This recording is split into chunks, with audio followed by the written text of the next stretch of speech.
എന്തോ ഒരു അലസമായ ചിന്ത അവളുടെ തലക്കുള്ളിൽ കിടന്നു പെരുത്തു. എന്നും സ്വയം കുത്തിനോവിക്കുന്ന അതേ വാക്കുകൾ തന്റെ നെഞ്ചിൽ അവൾ കുത്തിയിറക്കി. ആർക്കു വേണ്ടി, എന്തിനു വേണ്ടി ഈ ജീവിതം? അറിയാതെ അവളുടെ കണ്ണുനീർ മഴയിൽ അലിഞ്ഞു ചേർന്നു. പതിവ് പോലെ 8 മണിക്ക് 5 മിനിറ്റ് നേരം മുമ്പ് അവൾ ബസ് സ്റ്റോപ്പിലെത്തി. അന്നാണെങ്കിൽ ബസ്സിൽ ഒരു കാല് കുത്താൻ പോലും ഇടമില്ലായിരുന്നു. അവൾ ആ ആൾക്കൂട്ടത്തിൽ ഞെരിഞ്ഞമർന്നു. കുറെ സമയത്തിനു ശേഷമാണ് ശ്വാസം വിടാനൊരു അവസരം കിട്ടിയത്. കുറെ ആളുകൾ ഇറങ്ങി ബസ്സൊന്ന് കാലിയായി. അവൾക്കൊരു വിൻഡോ സീറ്റ് കിട്ടുകയും ചെയ്തു. ഇനിയുമുണ്ട് ഒരുപാട് ദൂരം. കഴിഞ്ഞ രാത്രിയിലെ ഉറക്കക്കുറവും ക്ഷീണവും കൊണ്ട് പാവം ഉറങ്ങിപ്പോയതറിഞ്ഞില്ല. തനുവിന്റെ സ്റ്റേഷനിൽ എത്തിയിട്ടും അവൾ അറിഞ്ഞില്ല.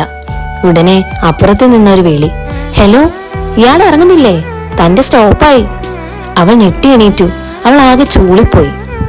പെട്ടെന്ന് മുഖത്തേക്ക് വീണ മുടി മാറ്റി കണ്ണിലെ കണ്ണട നേരെയാക്കി അവൾ ബാഗുമെടുത്ത് പിടഞ്ഞെണീറ്റു. അവൾക്ക് ആകെ ഒരുമാതിരിയായി.